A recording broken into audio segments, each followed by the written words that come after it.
Can you hear me? I think so. Perfect.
Can you hear me? Can you hear me? That actually looks pretty good. It's a little bit of a delay though.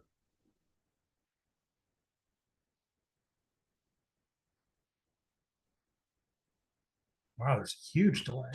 Okay, good to know.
Hey, Christine. Hey, how are you? Good. Looking good. Yeah, Mike's going to join us. Louis can't, and Ken is going to make a return after being gone many moons. So, got a shitload to talk about. I know it's like nonstop, right? I don't even know what to care about anymore at this point. I'm like, what is the most important dumpster fire this week? It's, name it. What is the most important dumpster fire this week? That's the issue. Okay. I'm streaming it to YouTube, and there's about a 10-second delay. Oh, So, it's like the last time I was on, I was having both the Zoom and the YouTube were coming into my headphones, and so it was like having a conversation 15 seconds out of phase. and yeah, no, that'll throw you Hey, off. Harry, Hello there. How's everybody? I'm doing good. I hope Nice. Ken said he was going to join us, so it's like we'll get the North Carolina contingent to weigh in. He's got cats, so I don't know if he's gonna if they will let him. Have you seen his No, his Facebook page? Oh, he got two new kittens, and they're amazingly cute, and they're so, doing exactly what kittens do, which is demand your attention and suck up your time. as they're supposed to.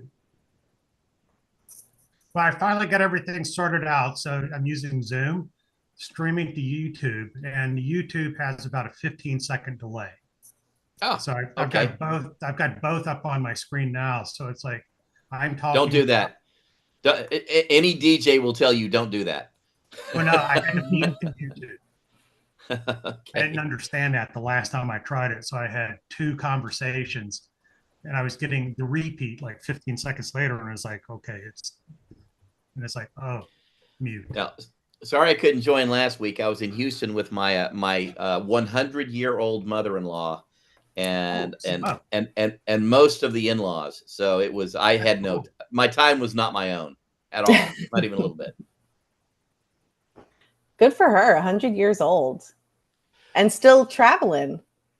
She's not traveling. That's where she lives. She's not Okay. she's not traveling anywhere.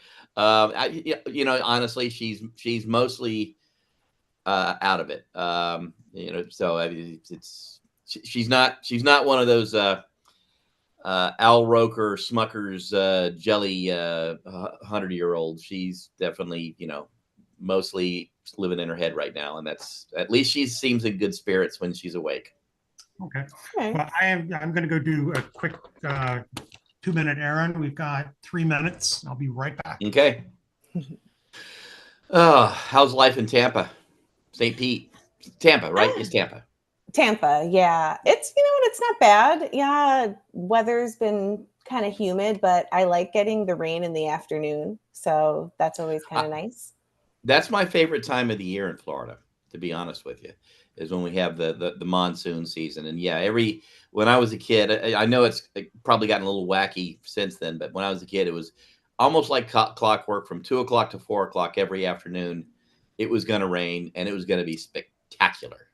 Yeah, that's pretty much how it is. I would say the window might be a little bit bigger, maybe like 2 to 6.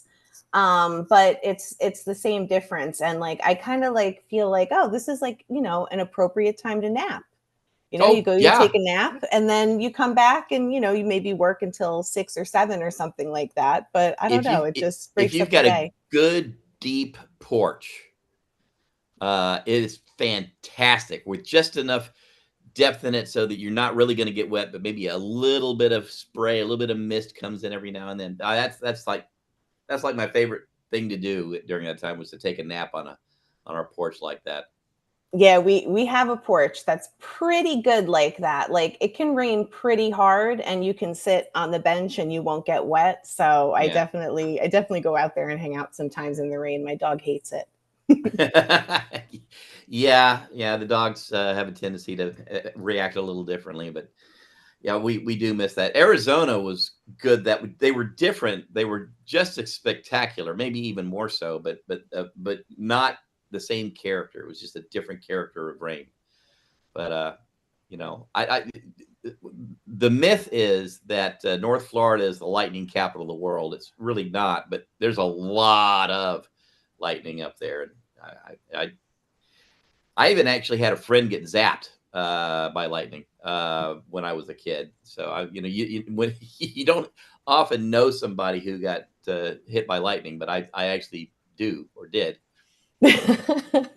I guess you were in the right place at the right time with exactly the right person. Well, no, I wasn't there. Well, I was there at another time when a whole bunch of people got zapped all at once. So nobody really got hurt, although they definitely did feel the tingling, and it was really loud. It was really loud. But yeah, it can be pretty interesting up there. Oh, well. Okay, where are we at time wise now? I don't want to lose track. Oh, we got 1 minute, 30 seconds. Today, Sean and I were talking, and he said that the Panhandle was supposed to be called West Florida for a time. It was, but that never happened. So it was Spanish West Florida, and I think it went all the way from the what's the river there? Is it Chattahoochee? Went all the way from the Chattahoochee River all the way west to just outside New Orleans. Oh, wow. Went to Slidell, Louisiana. That was Spanish West Florida. And then when we took it, bought it, exchanged it, whatever, I can't remember exactly how we came about it. We chopped it up a little bit. And you know why Tallahassee is where it is? No, why? So there were only two. Tell you later. That's your cue. And we welcome back Ken Thomas, and to everybody out there, this is Streetlight Politics.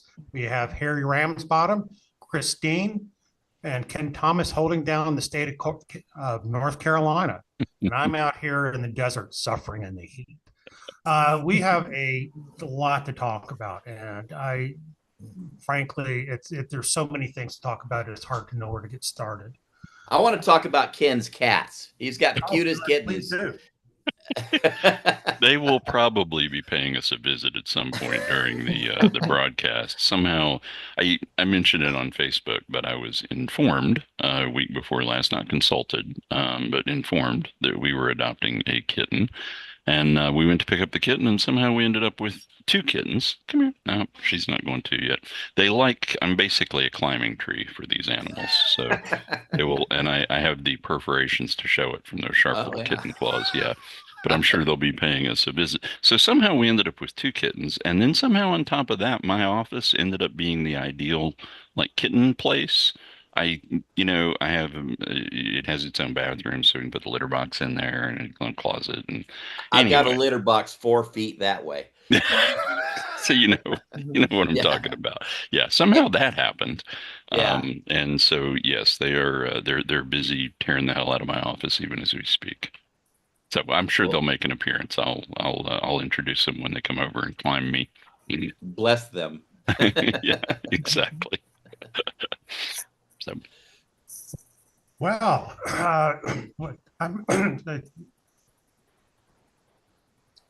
oops, I just lost somebody. You there? You alive? I think we're here, Ed. Oh, we're all here, Ed. I lost the sound there for a second. Oh, okay, got it. Well, since you've dealt with some floods, Ken, why don't you start out with your thoughts on what happened in Texas this past week? Oh boy, I'm really uncomfortable with the instant politicization of any disaster these days. It drives me a little bit crazy. There are, people out there that are waiting for these events so they can spin a conspiracy theory and spout a lot of nonsense. And I'm sure it drives a lot of clicks, and I'm sure it drives a lot of YouTube videos. But I know what the left wing, is saying. Don't really buy it. The National Weather Service did their job. The alerts, the forecast was accurate. The alerts went out in a timely fashion. Honestly, the only thing you can really pin something this horrible on, the concept is called alert fatigue. And I don't know if you're familiar with that concept or not, but basically most of the people in that area, you listen to interviews with the survivors and they're saying, yeah, we had a weather radio, but we had to turn the alerts off on it because it kept waking us up at 2 or 3 in the morning and nothing ever happened. And then you're also in an area, the alerts went out via cell phone the way they're supposed to, but you're also in an area with very little cell phone coverage. It's an area where it's happened before. I guess for me personally, I think I have to think, this has happened multiple times. These flash floods are kind of common, and this particular river, it's happened about once every 10 years, and happened tragically, 20, 30, 40 years ago. And they rebuild the camps in the same areas. I don't really understand why that is. And then, but if you did have one, I understand. I don't want to get woken up at 3 o'clock in the morning for a meaningless, an alert that's meaningless to me any more than anybody else does. But boy, if I was responsible for a camp full of campers on a riverbank, I think I'd put up with being woken up, to tell you the truth. So that's kind of where I'm coming at it. I know that an awful lot of people want to point the finger at Doge and the NOAA cuts. And I'm on record as saying I do think those cuts are going to be really, really damaging. And the San Angelo office was shorthanded. They're down 3 people due to Doge cuts. But that night, they had 5 staffers on duty. They knew, that there was going to be a problem. They staffed up. So I guess I think there's going to be long-term damage. I'm not 100% comfortable with saying this is the National Weather Service's fault because they were slashed by Doge, because I guess I just don't think that's realistic. Everything you said, I heard. I can validate that I have heard those things fact checked. Yeah. And in fact, that region of Texas, which I'm very familiar with, is like one of the third worst flood zones for flash floods Right. in the country. Yeah. And it happens. And I totally get what you say about the alert effect. I mean, it's every government is so paranoid about not having warned people that they will Bingo. warn them over the silliest thing. Exactly. And not that this would have been silly, but No, but you're absolutely right. Yeah. It's kind of like doctors, to take it into Ed's world, what do they call the defensive prescriptions or whatever? You're given prescriptions or over-treating, almost as a defensive measure. There's been a big debate going on for a long time, kind of in the meteorological community, about the number of alerts and the number of alarms and whether that means people take them less seriously. And they're kind of in a bind because, just like Harry said, if they don't and something happens, then it's the end of somebody's career and it's finger pointing and it's ugly and, and it's bad. If they do, when the conditions are right, then people get kind of inured to it. So I don't know that there's an easy answer. But I hope, if anything, maybe this spurs efforts to find one. Well, I'll tell you what the governor said, and it was, I think, based on what a news story that broke, I think, from the New York Times. 10, 15 years ago, that county government looked at putting alarms along the river, Flood alarm system, so that it, yep. Yep. Like a tornado alert, so that Right. Sirens would go off and that kind of thing. Bingo. And they deemed it too expensive, so Exactly. they didn't. Yeah. And now there we are. I think his exact words in Pure Texas were they backed off the price tag. Basically, Yeah. the community liked the idea, but didn't buy it. And, maybe that's the kind of thing that a local municipality shouldn't be expected to foot the bill for. Well, to his credit, Governor Abbott did come out today and say that the state was going to be funding those and make that happen. Good. So, Good. Which is so very there's that. typical for a large organization. I mean, in medicine, we see this all the time. Right. Do it after the disaster. Yeah, instead of before. No, you're absolutely right. With the Titanic, it was numbers of lifeboats to numbers of passengers, and a Marconi on every ship after the and a Titanic. Marconi on every ship. Yep. Yep. So Yeah, I think there is a little bit of, I don't think we need to politicize it from a perspective of blame at this point, especially because, I mean, there's still people missing. Yeah. There's a lot going on that I I think that the problem goes farther back than Doge, and maybe Doge is kind of a symptom of the problem, where, we have a government that is just not working. Right. And, we live in a very rich country. We have access to great technology. And the fact that on a national and state level, this hasn't already been on people's radar for years as something we should be investing in improving. They're definitely, if the states don't want to have a lot of regulations around these things for whatever reason, maybe that is something where the federal government needs to step in and say, hey, you can't have a camp with elementary school kids in somewhere that is, subject to such a problem, or you need to have like a flood plan that is so rigorous that, everybody's going to survive. And, but I feel like it's not something we could necessarily do piecemeal. So I share your all's concern with like, why are we coming up with the plan now after the fact? And like, Right. How many more times is this going to have to happen in all of these different contexts for us to like wake up and say, okay, we really need to suss out what is Texas's responsibility and what is the federal government's responsibility.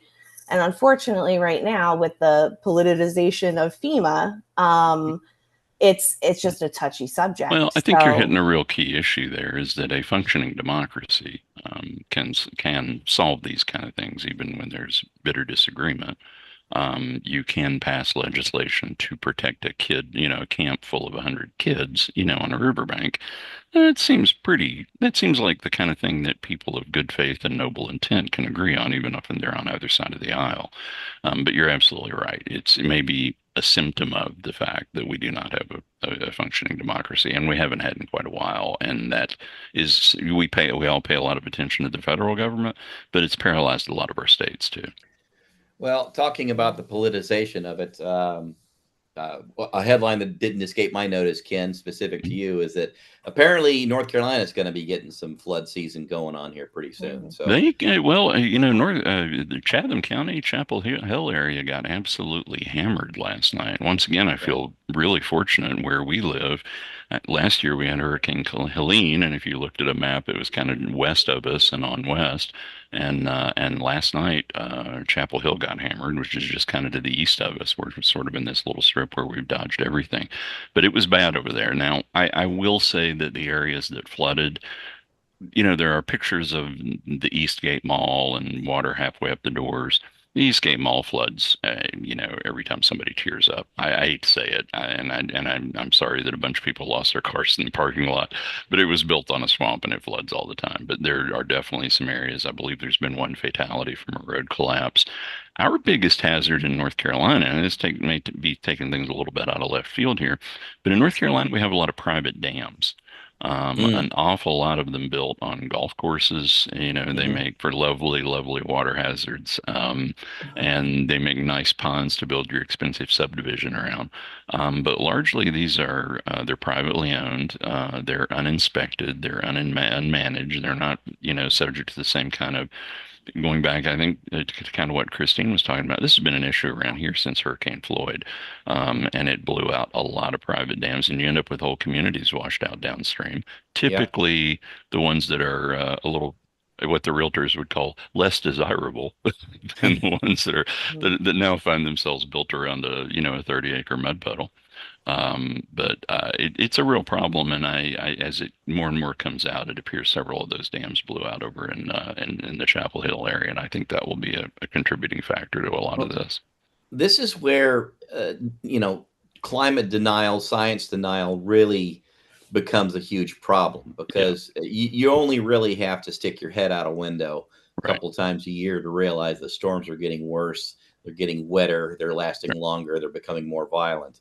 And whether you want to talk about just your local thunderstorms or you want to talk about hurricanes and tornadoes, it's all happening. I mean, that's just a fact. Yep. And so, yeah, one would hope that this will wake up governments. But in that same exact area, I think it was either 1987 or 1989. 87. It was 87. So the year I graduated from the University of Texas, just downstream on the Colorado River, They had a similar flood. I don't think it was quite as deadly, but I remember at least one camp bus, school bus type thing, was washed off the road, and 20 or 30 kids died. And that's within my own memory. Right. Yeah, we're actually prohibited by law in North Carolina from factoring climate change effects into our urban planning and any of our transportation water systems. We are not allowed to consider it in Well, North of course Carolina. not, Yes, because thanks to our red legislature. Yeah. uh, So, yeah, unfortunately, I just don't know what you're talking about there, Aaron. I'm sure Christine in Florida has similar issues. But A since she hundred, a probably hundred can't afford percent. her home insurance anymore because of that, Right. I don't know. Yeah, it's concerning on so many levels because it's something that you would think, right, that there is like a camp of people who are like, well, climate change is inevitable, so why don't we come up with climate change solutions that can make us rich? So you would think that anywhere you go, logical people would be like, okay, like everybody can see that the storms are getting worse and, more catastrophic. Why don't we just, put some of our energy towards coming up with solutions, and then that could be our new cash cow. Right. Um, We I can don't all understand. agree. We're not going to talk about whether it's man-made or not. We don't even we won't talk about the source, right? It just Yeah. seems like we could all get on board with, yeah, it's happening, but we can't even do that. I mean, denialism is we've Well, talked about this I think it before, goes beyond denialism. I think it's because the old industries don't want to give up all the money, like oil and fossil fuels. And while Christine is exactly right, all these new industries that we would be coming up with would be creating just as many jobs, just as much wealth. But Billy Bob down in Texas don't want to give up his oil rig. Yeah. Yeah. It's stupid though, because the people who have money now from the old industries are the ones the most well positioned to like be the disruptor and like be the one to be able to dominate the new industry. So, I don't know, you would just think that that's the direction you would want to go. But I think maybe While I would agree, I mean, I would just remind you, I mean, it's kind of an axiom of this sort of phase change in societies that the those who are powerful now are going to do everything they can to preserve the methods that made them powerful. Hold on to those as long as they can, often to the point of, the detriment of their own society. And it's just normal. I'd say it, and you're absolutely right. From a big picture standpoint, it's definitely stupid, but it's also predictable. And speaking of fossil fuels, Project 2025's big, beautiful budget just fossilized and placed the advantages. Oh, nice. This is Hazel. She's the tortoise shell of the group, and What a for cute some thing. reason she's busy clawing my ankles. Why are you doing that? Why is that necessary? She may be a secret conservative, and is trying to disrupt me. I'm very jealous. I've got an old fat orange cat, and I really want a pair of kittens badly. So Unfortunately, I already got attached to these, but I'm sure there are plenty available in your area. Oh yeah, you don't have to go far to find cats. No, you really don't. I'm sorry, Ed. I interrupted Well, I you was with the just going to cat. say, I mean, the budget bill takes away all the tax incentives for wind, solar, and basically reinvigorates the coal industry, which we're trying to get away from. And Which nobody is using coal except for people who can't afford to get out of it and do something else. And it's so inefficient. It's not funny, but okay, if that's what You Trump know wants the to do. the weird thing so I'm from West Virginia. I follow a lot of that news. There are thousands of miners being laid off in West Virginia and Kentucky right now. Interestingly enough, and it has nothing to do with power generation. It doesn't to the degree that power generation is kind of a saturated market for coal right now. They're getting all they need. Yeah. But it's steel is what it is that the Chinese are supposedly dumping very cheap steel on the international market. And so the grade of coal that is often used for steel making is not being sold because American companies can't sell their steel. And so coal miners are getting laid off like crazy, but they're still on the in the Trump cult. It doesn't seem to be making anybody waver too much. Them in Wyoming. So there you go. Yeah, you're absolutely right. Well, pretty much all the coal that's being mined is surface mining in Wyoming and Western Kentucky and Right. Southern Illinois. Yeah, you can go. Well, maybe that's why they are pushing the coal, is because they're having the problem with the steel that they don't want to talk about. So they need to find a new market for the coal. You may be right. So, Yeah, yeah. And it's then valid. it's funny, though, because the way they're selling this bill is that if they didn't pass it, that everybody's energy bills were going to go up, that energy was just going to become scarce and unaffordable, if we didn't do all of this. So But it turns out I they're don't know, they're right. full of it. Energy bills are going up. I mean, the thing I read over the weekend, everybody's bill, you can't hide from it, and all 50 states at a minimum 30%. 30%. Yeah. I Yeah, can see that. I'm not surprised. And I'm with not with surprised at all. with oil and petroleum being priced in the dollar, and the dollar having lost already 7% of its value in the first 6 months of the year, that's that if you're powered by petro fuels, that ain't getting cheaper either. And you know what's really interesting is I don't even know if any of the people who passed this bill, from Trump all the way down to like the lowliest congressperson in the pecking order, actually knows every single thing No, they that's in don't. this bill, No. because they were just adding stuff on little by little. Like, I don't even so it's like a lot of the stuff that we don't even really know what's going to happen. And, the people making the laws can't really anticipate what's even going to happen. Trump came out over the weekend and said that he didn't know that there was going to be Medicaid cuts in the bill, and he was surprised. But it was too late because he already plied everybody with cheap merchandise that, The only people that know what's in it are the Project 2025 people at the Heritage Foundation that wrote it, to be honest with you. And I have a feeling there will be a lot of buyer's remorse on both sides. Now, Republicans, will never admit that. Although, what was it? Was it MTG who said she didn't know something was in it? Oh, Yep. Well, is that a surprise? And yes, it was. What was it she didn't know was in there? I don't remember. AI regulations. Yes. Oh, that's right. It was AI. Yes, That's it. You're that's right. what It it was. restricts the states from imposing any AI controls of their own. Right. And now she's passed a chemtrails bill since her name came up. I don't know, or not passed. She's proposed a chemtrails bill, which I just love it. That, what do you do? Honest to don't God, know. at this point, it's Well, like, the thing okay, is- whatever. Well, if you want to outlaw something that doesn't exist, go ahead. Well, and there's this gal running for Congress out of Georgia that puts MTG to shame. I mean, Yeah. she's calling the floods in Texas fake. Right. Does she not Yeah. get that it's her side that's in charge? Right. And she's saying that the government made this happen and it's a government conspiracy. Does she not get that? How dumb are these people? And how dumb do you have to be to vote for somebody who doesn't get that?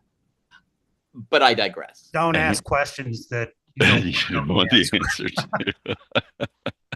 They're everybody's in a siloed reality. It's, where either they have their little, one or two very dubious news sources that they get their news from. That's who they trust. And everything else is a conspiracy theory. Like the truth is the conspiracy theory to them. Yep. And they're just in it, or they're in it too deep. And I think that a lot of people, maybe if they grew up with a very authoritarian background, in their family, they're going to trust what they perceive to be an authority versus trying to think for themselves and doing, critical thinking and analyzing facts. So they're just not they like to follow the leader, and that's it. No, they're So you trained mean to follow. when Just Social Security Administration sent out a letter, an email, and a press release saying that Social Security would not be taxed under this bill, that those taxes are going away, which is a blatant lie. They're Yeah. going to believe the blatant lie. That's what you're Right. saying, right? Right. I am, I and just, it's rough. I just wanted to make that clear that, yeah, exactly.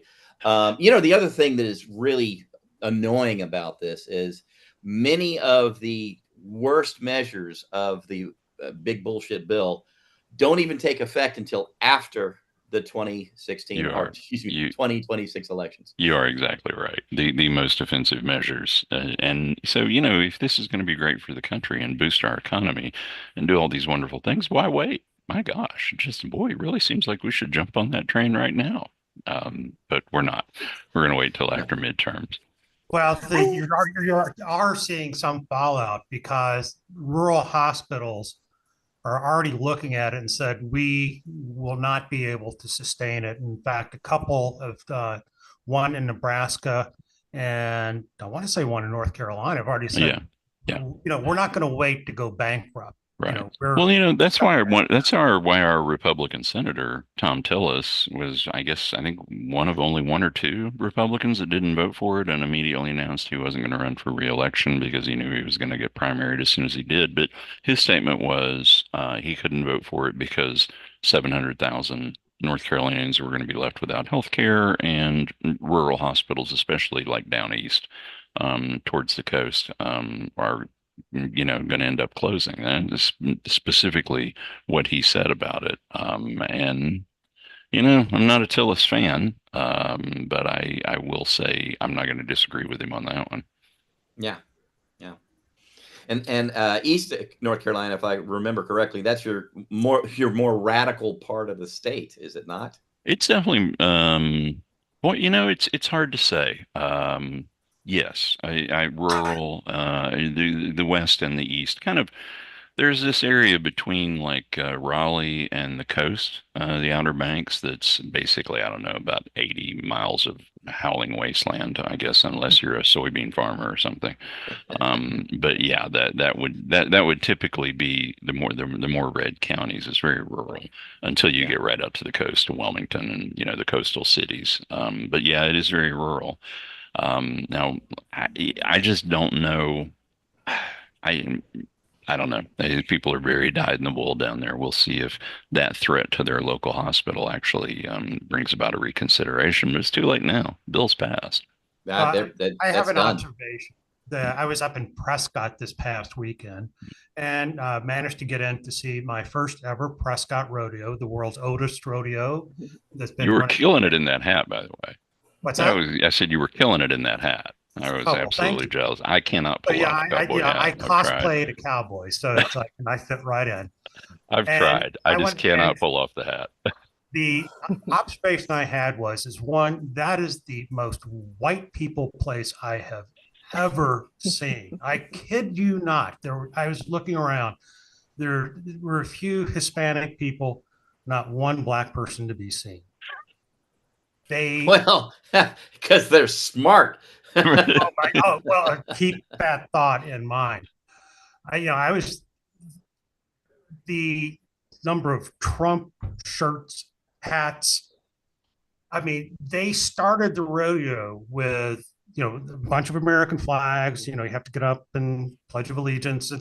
They had a Southern Baptist prayer to start everything, and not a peep out of one person. So it's just like the idea that anything that the Republicans, Trump do are going to change the people all 19,000 that I were with at the Prescott Rodeo Saturday night.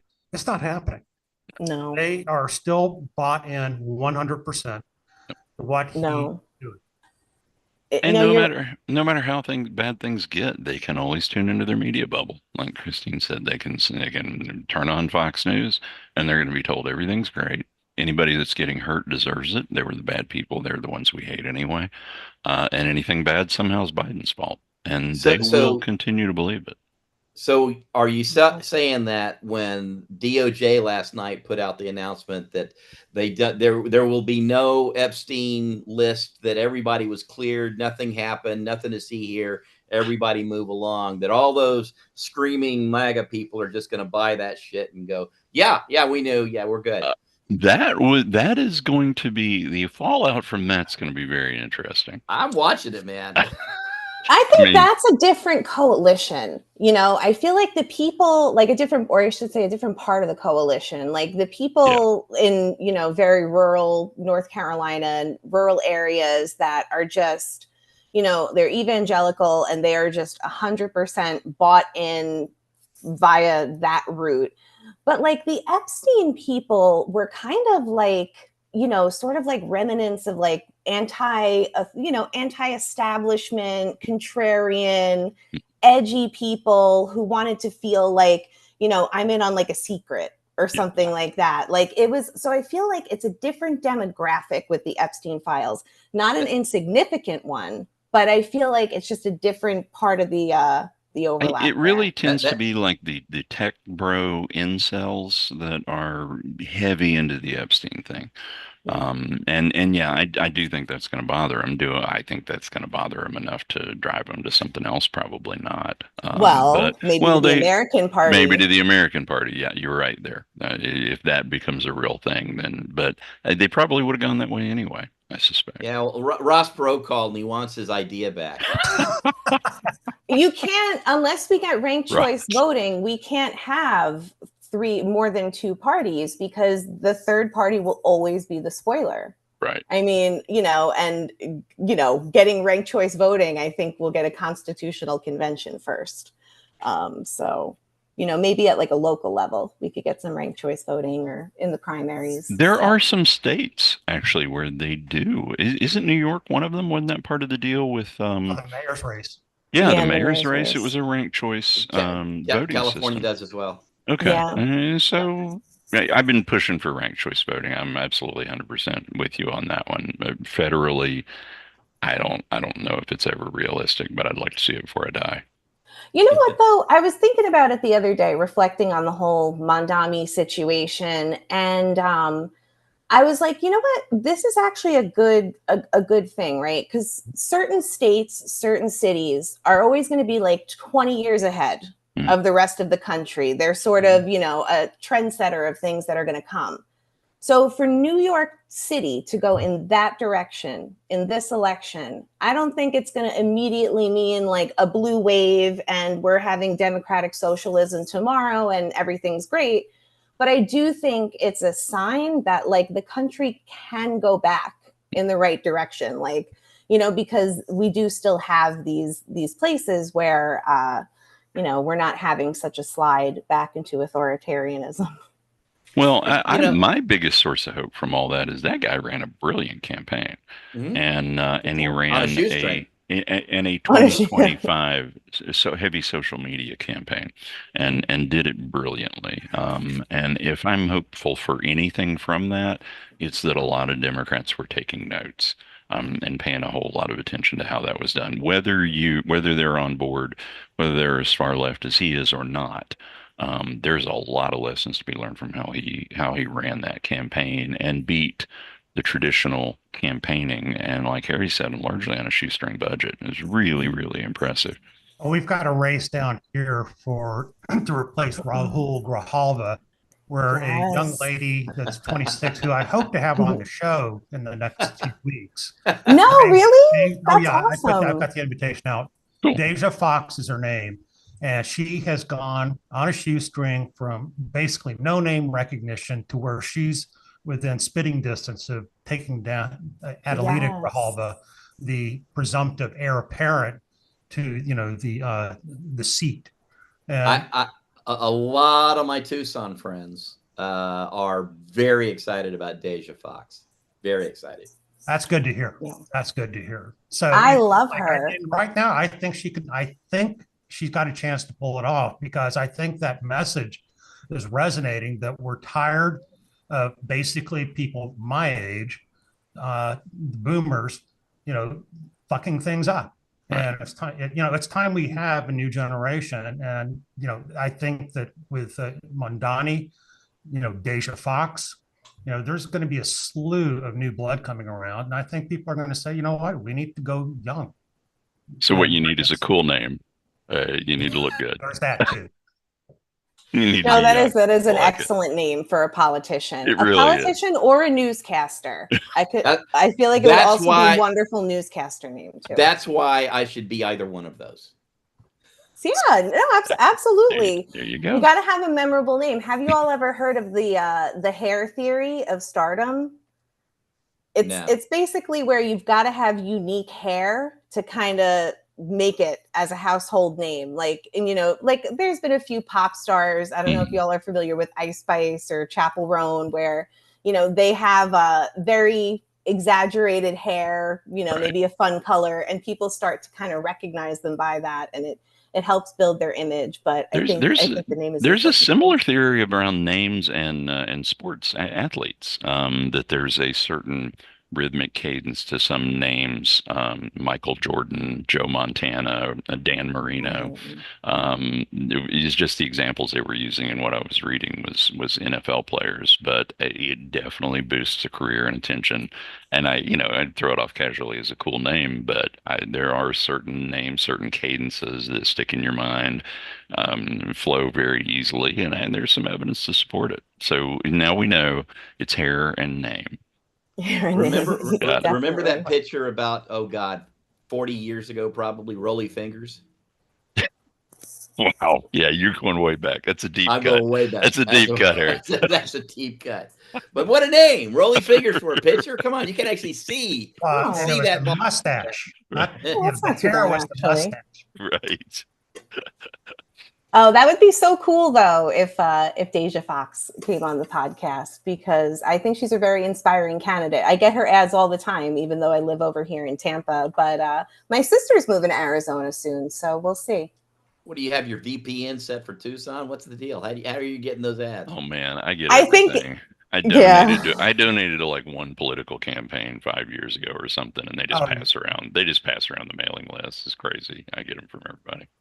Yeah, I they have my do. VPN set off into Canada just because. Yeah. And I can tell you all sorts of things about the Ford administration in Ontario right now.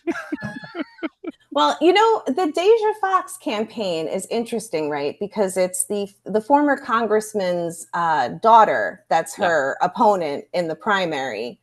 And he unfortunately passed away in office, right? He passed away in office. Along with 8 other Democrats since the start of this session. Absolutely. And, Wow. you know, the Republicans aren't quite as bad, but they definitely have a couple of people like Chuck Grassley, I am very concerned about. Mitch McConnell, similar concerns. But the one I'm most concerned about is the president. Wait, if Mitch McConnell dies, don't they still have a Democratic governor in Kentucky? They do. I'm not They concerned. do. I'm not but concerned I'm about concerned Cocaine about, Mitch. I'm not concerned about Cocaine Mitch at all. I'm not sure. Some states have it so that you have to appoint from the same party. I'm not sure where Kentucky stands. You're right. That. That's a good point. I've forgotten that. If it was Arizona, he would have to be a Republican. So I'll just switch back to become a Republican. You can appoint me, and that takes care of that. Here's the thing. Mitch McConnell has been like an enemy in my head for as long as I've been like politically conscious and like politically aware. But the last few years, the condition he's been in has been depressing. And, you know, I feel bad when I see him up there, you know, having, you know, an episode or something. I mean, it's like elder abuse. And I don't feel bad at all. You know, he did prove what a jerk he was the other day with what he said about that bill. It was ridiculous. In my personal, I don't know, anti-pantheon, Mitch McConnell is the individual most responsible for the Merrick Garland nomination to the Supreme Court fiasco, which in my personal opinion was the straw that broke the camel's back. That was the one that unleashed the gates, and now anything goes. And I'll be honest with you, I don't really project hate on anybody, but Mitch can burn in hell for all I care for a very, very long time.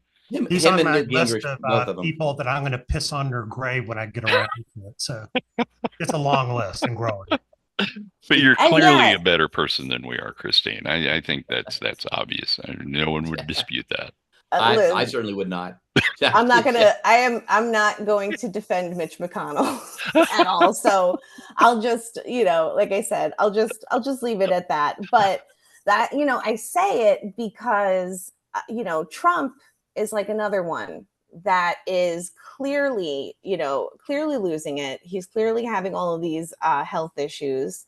There's been reports that he's leaking information all over the place because he's calling his friends during cabinet meetings. They were televising those cabinet meetings for a while, which I thought was like extremely weird. But, now, it's interesting though, because this theme came up a couple weeks ago that, the dementia kind of brings out more of who you are. And we know that Trump is always somebody who, whenever, he wanted to stir the shit pot, he would call up the guy from the Inquirer and start leaking information. So this behavior of him calling his friends, during the cabinet meetings, I feel like is just, that mask slipping off and just more of himself, but he can't hide it. But now he's got all these opportunists around him. And at what point do you think somebody says, fuck it, I'm going to 25th Amendment this guy and get into the power vacuum? I don't know, though. If Elon Musk starts the America Party, I could see JD Vance doing some machinations and kind of just getting in there. One of the things I've been saying since Trump was elected is the only shred of optimism or whatever that I had was that it is a cult of personality and that there doesn't seem to be anybody in that orbit that will be able to hold that coalition together when Trump either dies or, goes vegetable mode, whatever it is that makes him incapable. I kind of think that's what the whole American Party thing is about, to be honest with you, is I think it's Musk's attempt to position himself as the next leader of that cult of personality. And I don't think Musk wants to be president. I don't think he's constitutionally eligible. But I think he wants to pick who is. And that might be JD, that might be somebody else. But if it turns into anything, which with Musk, it's so hard to tell, because he could lose interest in it next week, or he may actually invest in it and turn it into, some semblance of a real party. But I think what it is that he knows Trump is coming unglued, and it's his attempt to position himself to try to rally as much of that coalition as he can around himself. So I'm going to make some absolutely unfounded predictions other than just I feel that's going to be this way. So my feels are telling me two things about this. One, that Trump's party is going to go about as far as a brick I'm going to throw out my window here at the end of this.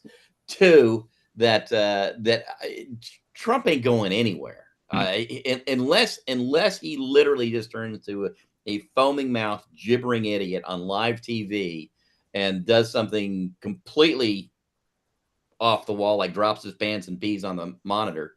Right. He's there for life. Yeah. However long that's going to be. Well, the more demented he gets, the more useful he is, because the more you can steer him around. That's why they're not going to 25th Amendment. No. Miller would have kind of I guess a Wilson presidency at the end, where maybe Trump will be out of sight, largely kept away from the cameras, led back and forth to the helicopter every once in a while, and Miller will run the country, which is probably it seems like what he's doing anyway. Yeah. With all the infighting, though, how do they prevent that from becoming unglued, right? Because part of the reason we didn't find out as much of what happened with Biden, and Biden, I don't think was as bad as Trump is, right. But, and he had better people around him, frankly. But because they were tight knit, they did not leak, they were very tight knit. Trump, this is not a tight knit administration. They are very loose lips over everything, and they're all opportunists with kind of competing interests. But what they all have in common is they are personally dependent on him. I mean, every narcissist, makes certain that everybody that is in their orbit knows that the only reason why they're there is because of his favor. So I think as much as they can be counted on to try to torpedo each other, the one thing they won't do is harm the image of the great man, or threaten, the great man, because once that goes, they go as well. You all remember a guy named Mike Pompeo? Oof, poor Mike Pompeo. He just got his security detail taken away, right? Oh yeah, right, Yeah. right. Mike Pompeo, former Secretary of State. I think he ended up as chief of the CIA, or maybe he started as chief. I don't remember where he started and where he ended up, but Right. was going to be the great white shining hope, the next generation past Trump. And now, I mean, you don't even remember him, and neither does anybody else, because he found out exactly what Ken said. Trump picks people who are reliant on him for their place in power, and when he turns off the switch, they are done. They're out of there. Nobody's allowed to build their own base, build their own support structure. Not even Elon. And exactly. And he's one of those kind of people that is constantly turning his subordinates against each other, playing them against each other, so nobody gains too much support or too much independence. So I don't think I think they will, and we see it often that they try to torpedo each other. But yeah, I think they're going to insulate him as much as possible for exactly that reason. You can just look at history. Every autocratic Yeah. type of governance, you have to have everybody at each other's throats. You can't have a power base. Right. You just need to look at Cuba. For 50, 60 years, anybody that came along looked like they could even be a threat disappeared. Right. Which is why Cuba is having such problems with leadership now, because they lost like 3 generations of man. They don't have any leaders. Talent. Right. Right. Yeah. Well, okay. So there is this one cool little weird rule in being naturalized as a U.S. citizen, and one of them is that if you lie or misrepresent yourself in your background on your application or anywhere in the process, that you can that's grounds to have your citizenship revoked. Oh. What do you think? Do you think Elon was 100% truthful on his application? No, he wasn't. He came on a student visa and then quit going to school and went to work and didn't update his visa. And that's been brought up multiple times. I wonder, though, if that was a veiled threat, especially for an audience of one. The other day, when they said that they're going to jack up that process for deporting naturalized citizens, I wonder if that was literally for an audience of one. Oh, that wasn't because they actually have revoked more citizenships, I think, in the last 6 months than they had in like ever. Check my math on that, but it's very rare to have your citizenship revoked, and they are doing it, and they have done it. And they sent a guy back to the UK for being a child molester or kiddie porn or something. Which is fine. Good. Sure. Deport his ass. I don't hate that either. But But again, there's a rule that I learned a long time ago in the military. Nobody is administratively pure. Right. No. You live enough life. You've taken a shortcut. You got something happened in your past that somebody can point to and make you look like a complete criminal because whatever. And I guarantee you that that news story about taking citizenships away was sparked because there was a real story attached to it. And then 2, like a day or 2 later, Trump said, yeah, I'd consider deporting Elon. I think that was your not so veiled threat right there. No, absolutely. Well, then Elon threatened back that he was just going to shut down Starlink and SpaceX and all the other stuff. So it's like, it's like you got 2 bulls, standing off against each other, but only one of these can win. Yeah, well, I got a feeling that Elon thinks being the world's richest man is going to get him everything, and I think the reality is that's the hill he's going to die on. Do you remember a guy named Jack Ma in China? Oh yes, I do remember Jack Ma. Richest man in China. Have you heard of? Yeah. Have you heard from him recently? ByteDance, right? No, it wasn't ByteDance. It was Alibaba. Alibaba. That was right. Yeah. Have you heard? No, you have not heard of Jack Ma. Why? Because the state is more powerful.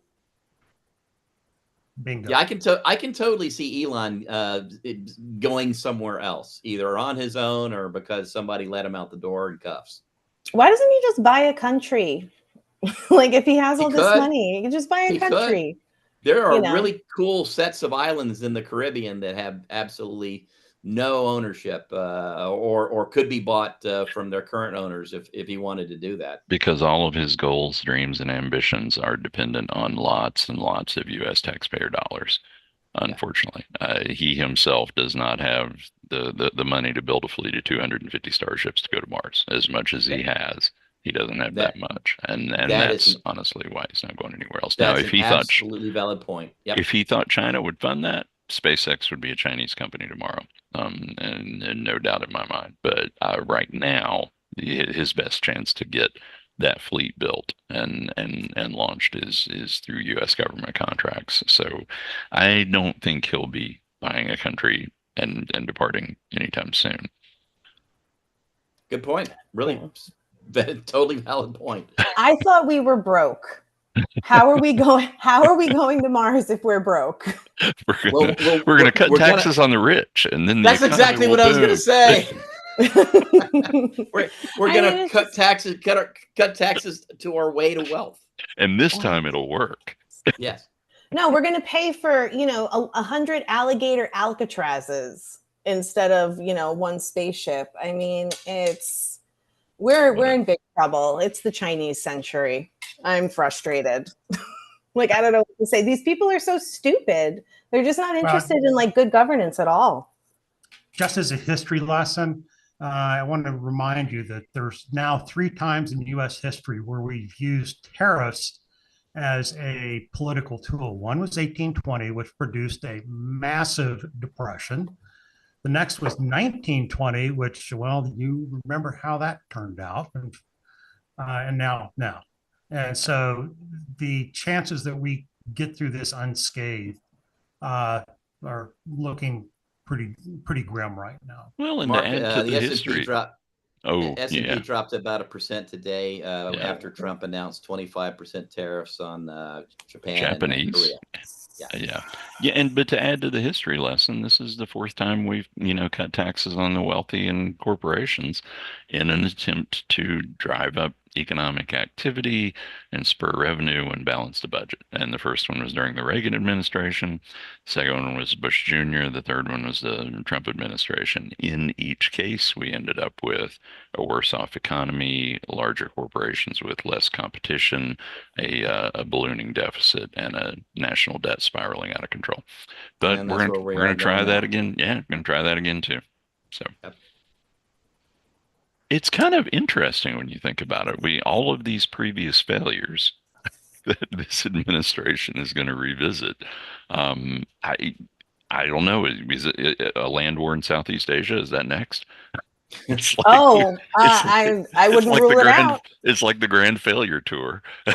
Yeah, go back and hit all of our greatest hits on the failure parade. Well, Harry, I'm going to lob something in for you.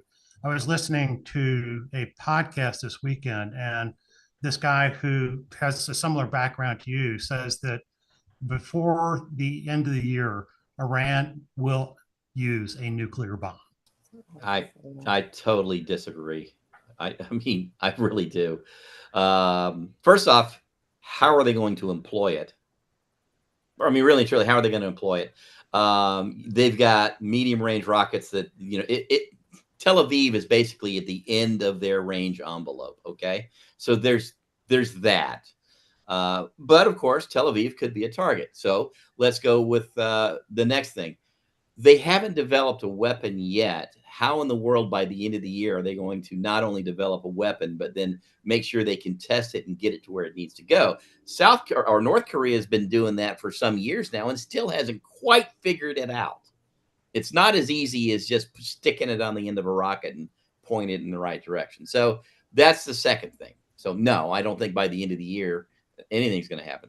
Here's the third point. They don't have a way to defend themselves anymore. Israel owns the skies. Let's forget about Trump for a minute.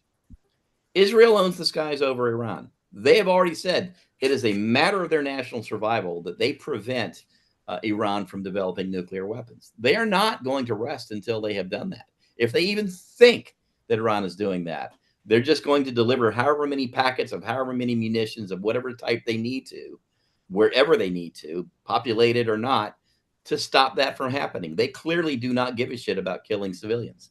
So, no, I don't think that's going to happen. So Iran knows this. They're not stupid. They may have a different logic than ours, but they're not dumb. And their number one priority right now, as evidenced by what they're doing to their own internal populations right now, is to hold on to power, because they know the people are pissed. situation is bad, and that's their last thing. They're not going to dedicate any resources to trying to extend a war that they know they cannot win. So no, I don't think that. I'll go back and listen to that podcast and see if that same guy somewhere else didn't say there was such a thing as terror cells that were going to jump out of the woodwork and attack us. It's valid. I may quibble with a point or two. I mean, I genuinely believe the next nuclear weapon that's detonated on Earth is not going to be at the tip of a missile. It's going to be in a shipping container in a port city waiting to be unloaded. Number one. So I don't think delivery mechanism is quite that big a problem.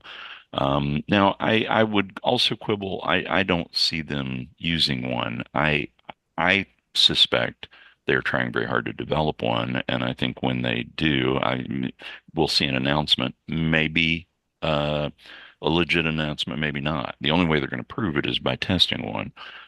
But I think, if anything, if this has proven anything to them, I think they probably want one more than they ever have, because every time you sample any kind of Iranian media, the example that keeps coming up is nobody's bombing North Korea right now. And the U.S. is not flying bombers halfway around the globe and, dropping missiles in North Korea.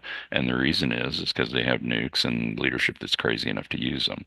So I would quibble a little bit. I think they're probably trying. I think I think in a country that size, it would be unrealistic to think that we knew about every facility, and that even the international inspectors have said there was evidence that there was development going on that they were not able to track, and at locations they were never able to visit or even clearly identify. So I don't know. I think they're probably more motivated than ever. I hope I'm wrong about that. But I think what will happen is maybe a small scale test to demonstrate that they have one. I think it's unlikely that they use one. I don't think suicide's in their national interest. Well, let me ask you I this. would just point out that it's not our intelligence that's going to find it. It's That's going to true. be Israeli intelligence, That's and true. they have a massive human network that, I mean, clearly just based on the results of what we've seen so far. Yeah, So, and they are clearly not to be underestimated. I mean, they pulled off Yeah. some amazing crap recently. I'm with Yeah. you there. That would be our hope. So, sorry. go ahead, Ed. Sorry. Well, what I was going to say is, I mean, the strategic triangle is, as Ken points out, they definitely want one more than ever, based on the theory people with nuclear bombs don't get bombed. Israel looks at it that there is no way in hell they're going to let the mullahs have the key to a nuclear bomb. And so they're going to do everything they can to stop it. And so, you've got two. To include using their own nuclear weapons, I would bet. Yes. Agreed. And so, would that make a difference if they got rid of the mullahs and went back to civilian leadership? I'm convinced that it would. I'm not sure I where think that that's would the only go. thing. Nobody. Yeah, I think that's the only thing that will. To be Yeah. honest with you, I think regime change is. I don't want anything to do with it. But I think the only way to make sure Iran never gets a nuke is by having people in power that don't want one. And I think this is one of those clear examples, to take the conversation back to Christine's original point. Were we a functioning democracy? I think we could, and we still believe that politics ended at the water's edge. We could do what was necessary, whether that's regime change or offering such a sweet package to the existing power structure in Iran, that they would feel like their security was taken care of, and it was so lucrative that they couldn't turn their back on it, which would be, in the political environment currently, instant suicide for anybody in the U.S. Political suicide for anybody in the U.S. But I think that's the only two ways that are going to solve this, and I don't feel like we're capable of either. Not right now. No way in hell. But didn't Trump just come out saying that he was going to put together a $30 billion package for Iran to build nuclear power plants? He did say that. He did say that. I don't know. I feel like we're in such a bind, because it's essentially Iran. We're saying that Iran cannot be a self-governing country. They have to govern themselves the way that Israel is comfortable with, or they just can't exist. And I think that's kind of a fucked up way to run the world. Like, I think that that's not, I don't know. Like, You make a great point. You make it. I mean, there's no doubt they led us right by the nose into a situation where we didn't have any choice. But you know, and it's obvious from the fact that they knew exactly how. What was the name, Harry? You'll know the deep facility that we had to strike with the penetrating weapons. Poured out. Fort Al was the one that popped up that nobody knew about. That one's the Israelis knew how deep that was before they started the war. And they knew perfectly well when they started. They're not the kind of guys that are going to start that and without the capability to finish it. So the entire intent was to drag us into it. They presented us with one of our top 10 foreign policy objectives on a silver platter, right. And said there is no air defense. This is such a low risk thing that there's no reason for you not to do it other than squeamishness. So do it. Yeah, and put us in a position where we kind of had to. To be honest with you, I think they're driving the bus, and I don't think they're going to settle for anything less than regime change, which is why I have a bad feeling about it, because I don't think regime change is going to happen there without American boots on the ground. And I don't think anybody wants that, but I just don't think this is going to end it. Yeah, well, I certainly don't want American boots on the ground in Iran. Nobody does. No. That's 95 million people that will not be happy with with one American boot on the ground. Let me rephrase that. You know, Ed just said nobody does, but the problem is one person does, and that's Benjamin Netanyahu. Wants American boots on the ground in Iran, and it appears he's driving the bus. I expect within the next couple of weeks we will hear accusations from Israel that Iran has resumed development of nuclear weapons, whether they have any evidence to support that. I heard that in the news this weekend already. Already? Yeah. Sheesh. Yeah. See, and that's because they're just not going to be content until there's regime change. I hate to say it. I think that Benjamin Netanyahu is going to be this generation Saddam Hussein. He's going to be like that friend that friend, that turned enemy because he did not know when to stop. So, and you know what kills me is we have such a cross political divide coalition that is pro-Israel, regardless of what happens. I reposted an article from, I think, the New York Times saying that the American liberals, American progressives are losing it with Israel. We are just not, forget it, that Israel's no longer our fair-haired, child at all, even a little bit. And I posted that and I said, yeah, they're alienating me too. And I've already got people, American Jews, who are telling me, oh my God, what do you mean? Are you saying that Jews are terrible people? No, I'm saying that Israel's terrible, and just because you're Jewish doesn't make you Israeli. But right. I don't mean to interrupt. Things, I don't mean to interrupt, Harry, country. But I got a hard stop, gang. I got to go. Sorry about that. Enjoyed talking to everybody. See you later. Good to have Good to see you, Ken.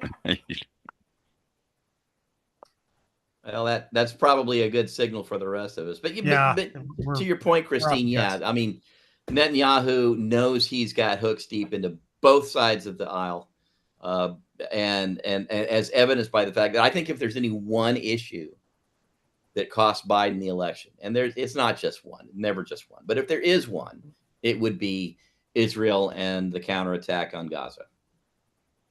Yeah. So what you have is an AIPAC problem. Exactly. Well, guys, we have managed to get through another hour. We still haven't solved all the world's problems, but we definitely chewed into a couple of them, or three. So for people that have been here watching us, this is the official stop. Typically, I'm going to stop the recording. The streaming to YouTube will continue. So if you want to stay in, we usually have a little rump bull session afterwards. So at this point, the official broadcast is over and we go into overtime. Yeah. Okay, so now it's street fight politics behind the scenes. Yeah. Actually, the bonus show. Our best stuff going on. So. Well, I'm gonna have to go. I'm starving, so I can't talk forever. But what a mess! What a mess! And I'm becoming increasingly disconnected with with caring about what happens to the U.S. anymore. Well, I Because mean, that's the one thing. I mean, it's like when I was up in Prescott, going around and, I mean, I felt, this whole stranger in a strange land. I mean, it's just like, okay, now I get it. I mean, everybody was from Chino Valley, Paulden, Maricopa. I mean, these tiny little rural towns. And some of the people I talked to, they talked about Phoenix like, oh my God, that's the big city, which I think some of them have never been to ever, because they're just out there and they're part of the world, and that's it. Yeah. People are isolated. It's why so my dad's adopted, and a few years ago I found my biological grandmother who's from North Carolina, and she's like evangelical and just very MAGA, which I didn't know at the time, but like I see the stuff that she posts now, and like sometimes I just want to like tell her like, what is wrong with you?